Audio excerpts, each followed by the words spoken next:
pemirsa, Badan Pusat Statistik mencatat terjadinya penurunan pada harga sejumlah komoditas energi dan pertanian di bulan Oktober 2025 secara tahunan. Dan penurunan tersebut berimbas pada pelemahan kinerja ekspor Indonesia di bulan Oktober tahun ini sebesar 2,31% secara tahunan dan membalikan kinerja pertumbuhan ekspor 11,41% secara tahunan di bulan September 2025.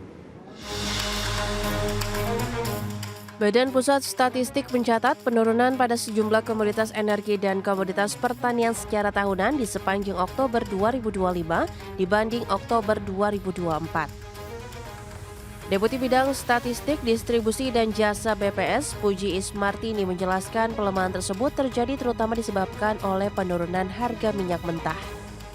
Di sisi lain, harga komoditas energi mengalami penurunan secara bulanan dan tahunan disebabkan penurunan harga minyak mentah.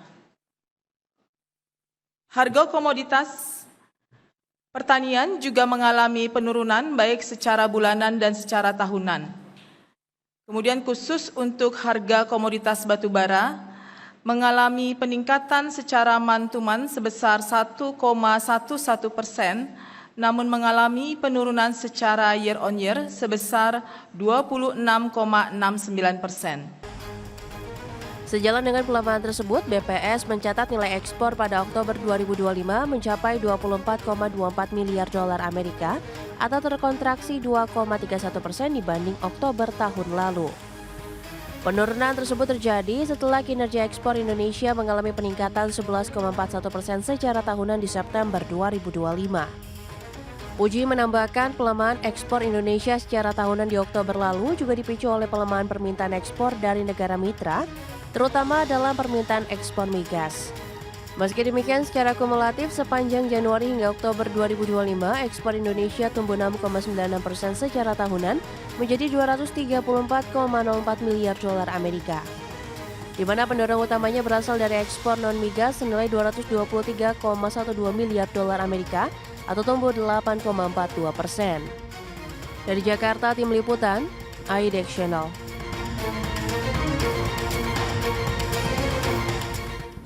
Ya, pemirsa, untuk membahas tema kita kali ini, penurunan harga komoditas tekan kinerja ekspor di bulan Oktober 2025, kita sudah tersambung melalui Zoom bersama dengan Bapak Ebi Junaidi. Beliau adalah Chief Economist dari Samudra Indonesia. Ya, halo, langsung saja kita sapa. Pak Ebi, selamat pagi. Halo, selamat pagi Mas Pras. Baik, terima kasih atas waktu yang disempatkan. Kemudian sudah bergabung juga Pak Handito Juwono, Kepala Sekolah Ekspor Nasional. Halo, Pak Handito. Iya, selamat pagi Mas Pras, Pak Edi. Baik, selamat pagi. Terima kasih atas waktu yang disempatkan. Sebelum membahas lebih jauh, mungkin Pak Ebi bisa memberikan review ya terkait dengan kinerja ekspor kita begitu. Seperti apa sih tantangannya? Apakah ya lagi-lagi kita bicara mengenai kondisi global inikah yang masih menjadi tantangan utama? Karena kita tahu pergerakan dari harga komoditas pun juga sedang melandai ini, Pak. Silakan. Ya, benar sekali Mas Pras. Memang di di bulan ini kalau kita lihat bulan Oktober penurunan ekspornya itu sebesar 2,31% year on year. Ini disumbang oleh penurunan ekspor baik migas maupun non migas. Kalau kita lihat di migasnya itu kita turun sebesar minus 33,60%, cukup besar. Kemudian di non migasnya itu turun sebesar minus 0,51%. Okay. Penurunan ini kalau kita lihat didorong oleh kombinasi penurunan harga komoditas-komoditas yang tadi disebutkan yang menjadi andalan ekspor kita, batu bara, palm oil, dan besi baja yang terkait dengan nikel, serta penurunan permintaan pasar ekspor kita. Walaupun di bulan sebelumnya kita mengalami peningkatan, terutama di besi baja ya, tapi di bulan ini terjadi penurunan, dan ini sebenarnya menunjukkan kerentanan ekspor kita terhadap siklus komoditas. Dampaknya surplus perdagangan kita menyusut menjadi cuma 2,4 miliar. Ini adalah nilai yang terendah semenjak April 2025 dan kondisi ini juga berpotensi untuk menekan cadangan devisa kita dan pertumbuhan PDB kita jika terus berlanjut. Oke, itu dia dampak yang perlu dikhawatirkan. Tapi menurut Anda ini tekanan hanya momen cyclical saja atau bagaimana Pak Ebi menjelang akhir tahun begitu? Atau memang tren ini sudah cukup lama berlangsung begitu untuk harga komoditas di pasar internasional? Kalau kita lihat ada dua sebenarnya Mas Pras. Memang terjadi penurunan permintaan secara global sehingga harga komoditas terjadi pelemahan. Pelemahan harga komoditas ini terutama kalau kita lihat di batu bara, di nikel, ini menjadi faktor yang dominan. Batu bara itu kita lihat turun 27% year on year. Kemudian palm oil, jangan lupa bahwasanya ini 12,1% dari ekspor kita itu di palm oil, turun harganya sebesar minus 4%, dan kemudian di nikel yang turun 10% gitu di bulan Oktober. Hal ini kemudian menekan nilai ekspor kita, di migas itu turun nilainya sebesar 33%, menjadi cuma sepertiganya gitu. Kalau di ekspor migas itu karena crude oil turun, menjadi sekitar 15% ya di bulan lalu gitu, dan kemudian non migas kita turun 0,51%, konsisten dengan tren penurunan harga global ini. Namun hal yang lebih mendasar juga karena pengaruh permintaan ya, karena pelemahan permintaan dari mitra dagang utama kita terutama Cina. Ini permintaannya terjadi penurunan karena pelemahan sendiri di domestik ekonomi Cina, kemudian penurunan ekspor kita juga ke India sebesar minus 35,7%, kemudian Jepang 5,4%, Korea Selatan tuh 15,5%. Tapi untungnya, kita orang Indonesia masih ada untungnya gitu ya. Ekspor ke Amerika kita masih meningkat, tujuan terbesar kedua Amerika ini meningkat sebesar 7,4%. Jadi hal ini menunjukkan kinerja ekspor kita sangat dipengaruhi oleh harga domestik, harga komoditas maksud kita, dan domestik dari negara-negara di pasar Asia. Nah kalau Pak Handito sendiri melihat bagaimana Anda melihat tantangan dari kondisi eksportasi Indonesia di pasar global begitu? Apakah memang ini akan menekan nanti lebih jauh lagi begitu untuk kinerja ekspor Indonesia, atau Anda melihat peluang lain ini Pak Handito? Ya, saya sih melihatnya ini dampak dari doa kita yang baik ya, Mas Pras ya.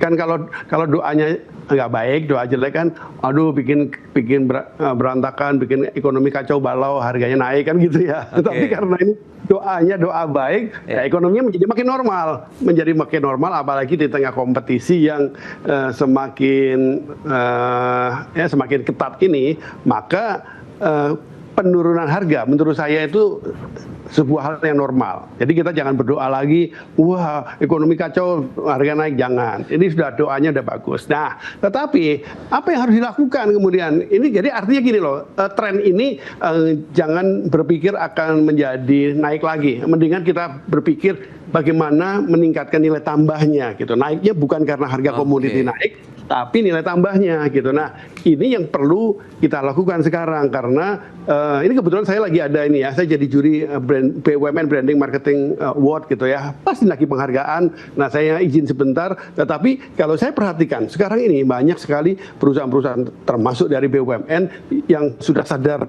branding, tidak hanya di pasar dalam negeri tapi di luar negeri gitu ya. Tadi barusan ini saya ketemu sama asisten gubernur Jawa Barat karena Pak KDM menerima penghargaan branding secara personal. Saya bilang, Pak, ini saatnya sekarang ini membangun salah satu jadi antaranya. Misalkan kalau di Jawa Barat juga di tempat lain ya, industri pangan yang orientasi pasar ekspor yang memberi nilai tambah.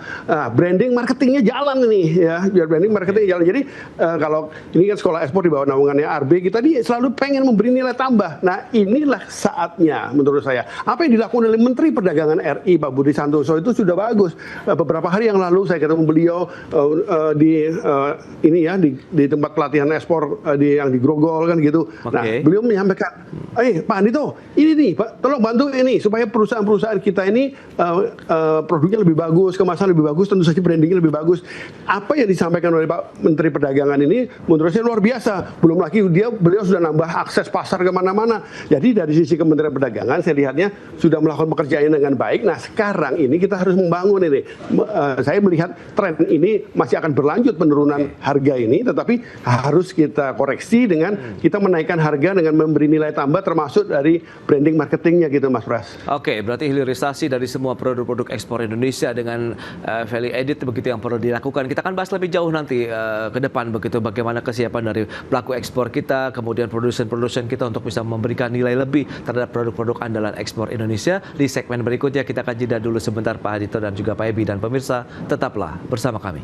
Ya, terima kasih Anda masih bergabung bersama kami dalam Market Review, dan pemirsa berikut ini kami akan sampaikan sejumlah data untuk Anda seperti yang bisa Anda saksikan di layar televisi Anda. Baik, kita lihat bagaimana dengan nilai ekspor di bulan Oktober 2025 yang tadi sudah disampaikan di awal. Memang ada penurunan sekitar 2,31% dari sebelumnya 24,81 miliar dolar Amerika Serikat, kemudian turun menjadi 24,24 miliar dolar Amerika secara tahunan. Kalau kita sandingkan berarti Oktober tahun 2024 dengan Oktober tahun 2025. Nah, selanjutnya kita akan lihat dari sisi nilai ekspor kumulatifnya. Ini periode Januari-Oktober tahun lalu dan juga tahun 2025. Justru ada kenaikan hampir 7%, tepatnya di 6,96% untuk ekspor kumulatif nilainya. Selanjutnya, kita akan cermati dari sisi nilai ekspor kumulatif non-migas unggulan untuk periode Januari-Oktober apa saja. Ini yang memang masih menjadi unggulan untuk Indonesia ya, bisa mendatangkan devisa dari besi dan baja. Itu 23,58 miliar dolar Amerika Serikat. CPO dan turunannya 20,2 miliar dolar. Kemudian batubara 20,09 miliar dolar Amerika Serikat. Baik, kita akan lanjutkan kembali perbincangan bersama dengan Bapak Handito Juwono, kemudian juga Bapak Ebi Junaidi. Nah, Pak Ebi, dengan berdasarkan beberapa data tadi yang sudah disampaikan, nilai eksportasinya ada penurunan 2,31% secara tahunan, tapi nilai ekspor kumulatifnya justru ada kenaikan 7%. Nah, apa yang bisa kita cermati kalau Pak Handito tadi menggarisbawahi tentang pentingnya memberikan nilai tambah terhadap produk ekspor Indonesia nih Pak Ebi? Ya, kalau kita lihat secara kumulatif pertumbuhan kita Januari ke Oktober memang masih di 6,96%. Ini masih ditopang oleh masih kuatnya ekspor CPO kita dan turunannya, juga logam mulia tadi. Dan jangan lupa di logam mulia ada emas yang harganya juga meningkat signifikan di tahun ini. Oke. Batu bara kita turun secara signifikan, sekitar 20,3%. Yang kemudian meleverage pertumbuhan kita adalah ekspor kita ke Amerika yang menjadi pasar ekspor terbesar kedua kita. Ini masih tumbuh positif tahun ini, khususnya untuk mesin dan perlengkapan elektrik kita masih tumbuh di 41,3%. Juga untuk pakaian dan alas kaki kita itu masih di atas 10%. Jadi ada faktor pendukung kita di sini. Kalau kita lihat kenapa masih bisa positif gitu ya. Ada kebijakan hilirisasi untuk meningkatkan nilai tambah juga. Surplus perdagangan kita masih di 35,88 miliar, dan juga stimulus domestik kita yang mendukung rantai pasok, dan pada saat yang sama memang kita harus juga menjadi catatan kita ada impor yang naik 2,19% year on year. Baik, dari sisi pergerakan harga komoditas, adakah memang penurunan permintaan dari negara-negara mitra dagang kita begitu Pak Ebi, sehingga ini menjadi tantangan yang ya double lah untuk kinerja ekspor Indonesia begitu? Ya, kalau kita lihat memang negara mitra dagang kita terbesar umpamanya Cina, Amerika, dan Uni Eropa itu pertumbuhannya memang menurun ya. Cina itu IMF bilang di 2024 itu 5%, dan tahun ini 2025 ekspektasinya di 4,5%. Okay. Di 2026 malah lebih rendah lagi di 4,2% gitu. Ke Amerika Serikat tujuan ekspor kedua kita, total dari ekspor kita tuh sekitar 11,5% yang ke Amerika. Ini tumbuh cukup baik, 7,4%. Yeah. Kalau di Eropa kita ini sangat dipengaruhi oleh pertumbuhan yang lamban di negara tersebut. Tahun ini aja perhitungannya cuma 1,2%, dan ada regulasi yang ketat untuk Eropa, dan mungkin akan lebih ketat lagi ya, karena umpamanya untuk EU Deforestation Regulation ini persyaratan bahwa produk-produk tidak berasal dari lahan deforestasi yang dilakukan di 2020 dan setelahnya. Ini hal yang cukup menjadi concern, karena pada saat yang sama dengan adanya bencana alam saat ini, mungkin NGO dan lembaga-lembaga sivil lainnya di sana akan lebih gencar lagi untuk melakukan kampanye-kampanye untuk tidak mengkonsumsi CPO dan ini dari negara kita gitu. Kalau 5 tahun lalu saja ini sudah cukup besar gitu ya. Saya ingat sekali waktu saya masih kuliah di Inggris itu salah satu retail terbesar besar di sana itu menyatakan bahwasanya tidak ada produk-produk mereka yang mengandung CPO, dan itu diumumkan. Ada iklan layanan masyarakat juga juga menggambarkan hal yang bahwasanya produk tersebut adalah hasil dari deforestasi. Oke, baik. Nah ini Pak Andito, lantas bagaimana tantangan yang akan dihadapi oleh para eksportir, produsen Indonesia? Apakah masih mengandalkan komoditas-komoditas andalan tadi, ada besi dan baja, CPO dan turunannya batu bara, atau Anda melihat kita harus benar-benar melakukan diversifikasi dengan sangat cepat begitu? Iya, betul sekali, Mas Pras. Memang diversifikasi sekarang saatnya. Sekarang ini, atau kita terus begini terus gitu. Coba ikut arusnya harga komoditi naik, turun, begitu. Kan nggak bisa begitu. Nah, Pak Presiden Prabowo ini kan memberi perhatian besar kepada makanan rakyat kan gitu. Nah ini momentum yang harus dimanfaatkan. Artinya sekarang harus kita ini melakukan diversifikasi. Salah satu di antaranya untuk ekspor kita harus besar-besaran kita melakukan riset dan inovasi di bidang industri pangan kan begitu ya. Ini kita saya bersyukur ini ya kita sekarang punya kepala BRIN yang baru, Badan Riset Inovasi Nasional, Profesor Dr. Arif Satria. Kebetulan beliau guru besar IPB gitu ya, Institut Pertanian Bogor gitu ya. Saya juga lulusan di sana juga gitu ya. Tetapi yang bukan masalah itunya. Ini perhatian kepada riset dan inovasi harus kita kebut. Dan salah satu fokusnya industri pangan. Nah, ini akan meningkatkan nilai tambah. Dan sekarang dengan dibukanya ini ya pasar ekspor yang makin besar, saya berterima kasih lah, kita berterima kasih sama Menteri Perdagangan dan jajarannya. Tetapi ini kan harus diisi. Kalau sudah buka, kemudian yang diekspor cuma komoditi itu lagi. Nah ini saya rasa nilai tambahnya kurang. Nah ini memang harus jalan paralel. Jadi ini cuma saya nggak tahu nih dirigentnya ada di mana ini untuk industrialisasi di industri pangan dengan riset dan inovasi ini. Pemikirannya saya yakin BRIN, saya sangat berharap BRIN akan melakukan itu ya. Kami sekarang lagi menyusun Innovation Outlook 2006-2030 gitu. Saya lihat kalau di tingkat internasional kita ini baru sifatnya poles-poles doang ini. Inovasinya inovasi sifatnya bungkusnya saja kan gitu. Nah, inovasi yang sifatnya mendalam pada komoditi tertentu, pada produk tertentu ini harus dilakukan. Saya sih sangat berharap BRIN bersedia untuk berkolaborasi gitu ya, mendukung ini dan memang itu salah satu tugasnya BRIN. Dan ini saya yakin memang harus di backup semuanya gitu ya. Saya percaya bahwa Pak Presiden akan mau mendukung riset inovasi untuk pangan dan pelaku-pelakunya ini kalau di GAPI misalkan itu pasti siap. Tetapi juga teman-teman di daerah ini sebenarnya sudah sangat siap. Nah ini yang harusnya kita lakukan. Benar Mas Pras tadi, diversifikasi harus dilakukan. Salah satu di antaranya ya industri pangan olahan, baik itu yang di laut, ikan, rumput laut, yang di darat, ini semuanya harus kita kembangkan untuk kita jadikan sebagai produk-produk andalan baru dalam waktu, kalau Pak Presiden kan kalau bisa 4 tahun, maju lagi dari 2 tahun gitu kan. Nah ini luar biasa kalau bisa. Baik Pak Andito. Nah Pak Ebi, lantas strategi apa ataupun inovasi apa juga yang harus ditelurkan oleh pemerintah untuk bisa mendukung lagi hilirisasi di semua produk-produk andalan ekspor Indonesia. Jadi tidak hanya mengandalkan komoditas saja seperti biasanya begitu nih Pak Ebi. Apakah potensinya kita cukup kuat? Kemudian payung hukum seperti apakah yang perlu diberikan juga nih untuk menjamin bahwa proses-proses pengayaan begitu ya, pemberian nilai tambah untuk produk-produk ekspor Indonesia bisa berjalan dengan konsisten? Ya, menarik sih Mas. Upaya hilirisasi ini harusnya memang secara lebih fundamental dilakukan gitu ya.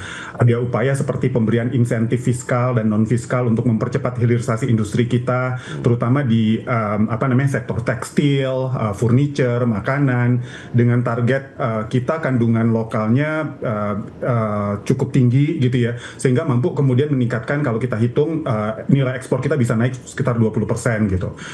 Di samping hilirisasi juga harusnya kita juga sudah mulai melakukan diversifikasi pasar. Kita tergantung sekali dengan Cina yang sekitar hampir 23% ekspor kita ke sana gitu kan ya. Harusnya kita juga mencoba untuk meningkatkan ekspor kita ke negara-negara tetangga kita di ASEAN, bisa meningkat ke 10 hingga 15%, dan juga masuk ke Amerika Latin dan Timur Tengah. Itu yang bisa kita lakukan. Kemudian penguatan perdagangan melalui penerapan safeguard tadi ya, anti dumping. Karena gimana pun diskusi kita bulan lalu umpamanya terkait dengan besi baja aja gitu. Impor murah dari Cina ini menghancurkan produsen-produsen domestik kita gitu. Juga upaya kita untuk melakukan stabilisasi rupiah gitu ya melalui intervensi Bank Indonesia untuk kemudian mengurangi biaya produksinya. Nah, menyambung kata Pak Handito tadi gitu ya, ada inovasi yang harus dilakukan, berarti penguatan SDM kita, kemudian komitmen pemerintah untuk melakukan pendanaan riset and development kita gitu, juga infrastruktur untuk melakukan peningkatan investasi kita terhadap peningkatan tenaga kerja kita. Saya rasa ide untuk kemudian membangun 5 politeknik utama di daerah industri gitu ya, di Solo, Sidoarjo, Majalengka, Banyuwangi, Serang, ini harus kita dorong gitu dengan mitra asing yang kelas dunia gitu. Jadi kadang-kadang kita nggak bisa masuk dengan branding kita yang baru. Kalau tadi disebut branding penting sekali gitu ya, kita barangkali kerjasama gitu ya, umpamanya dengan Maruhani Chiro gitu untuk Jepang. Ini perusahaan perikanan dan pengolahan laut nomor 1 di Jepang. Beliau menguasai rantai pasok untuk tuna, salmon, surimi, kemudian produk olahan premium lainnya. Ini kalau seandainya kita bisa kerjasama, apalagi ada komitmen pemerintah kemarin menandatangani, Pak Presiden menandatangani beberapa hari lalu menandatangani rencana pembelian 1.000 kapal ikan dari Inggris gitu kan ya. Jadi siapa yang menjadi off-taker dari produk-produk yang akan kita hasilkan nanti, ikan tangkapan maupun yang kita kembangkan budidaya gitu ya, maka kita harus mengembangkan juga industri hilirnya kemudian. Untuk furniture umpamanya kita kerjasama dengan IKEA atau IKEA Academy yang Swedia, ini pusat pelatihan resmi IKEA untuk furniture, desain dan manufaktur. Ini telah melakukan ribuan pelatihan pekerja di Vietnam, Polandia dan India. Harusnya kita juga bisa untuk terlibat langsung dan kemudian meningkatkan kualitas dan volume ekspor kita untuk furniture ini lewat chain-nya mereka ke lebih dari 70 negara gitu. Dan yang terakhir kalau mau juga produk-produk pangan lainnya juga kerjasama dengan umpamanya Thai Union Group, ini Thailand, ini produsen masakan makanan laut kemasan terbesar dunia, juga memiliki merek-merek global, John West, Chicken of the Sea juga Select itu juga produk-produk mereka. Jadi ini yang kemudian langkah-langkah strategis yang memang terukur, ini yang kemudian akan menyebabkan hilirisasi kita menjadi bisa mencapai tujuannya. Oke, itu dia. Berarti memang perlu dukungan juga dari pemerintah ya, bagaimana membangun satu ekosistem bahwa produksi Indonesia untuk produk-produk ekspor khususnya begitu tetap ada panduannya begitu. Bagaimana kesiapan dari sisi pelaku usahanya, payung hukumnya, kemudian marketnya pun kalau perlu kita jagain, kita bukakan juga begitu ya untuk para ekspor di Indonesia, sehingga tidak hanya komoditas-komoditas andalan saja yang menjadi andalan Indonesia begitu untuk bisa mendatangkan devisa, tapi banyak lagi produk-produk Indonesia yang bisa dihasilkan dan diterima juga oleh masyarakat internasional. Kepada Pak Ebi dan juga Pak Handito, terima kasih banyak ini atas informasi, update dan juga insight yang sudah diberikan kepada pemirsa pada hari ini. Selamat melanjutkan aktivitas Anda kembali. Salam sehat, sampai berjumpa kembali. Pak Ebi, Pak Handito, terima kasih. Terima kasih, Terima kasih. Salam sehat selalu. Baik pemirsa, 1 jam sudah saya menemani Anda dalam Market Review dan berubah hari terus. Informasi Anda hanya di IDX Channel, your trustworthy and comprehensive investment reference. Karena urusan masa depan harus terdepan, aku investor saham. Saya Prasetyo Wibowo beserta seluruh kerabat kerja yang bertugas pamit undur diri. Terima kasih, sampai jumpa.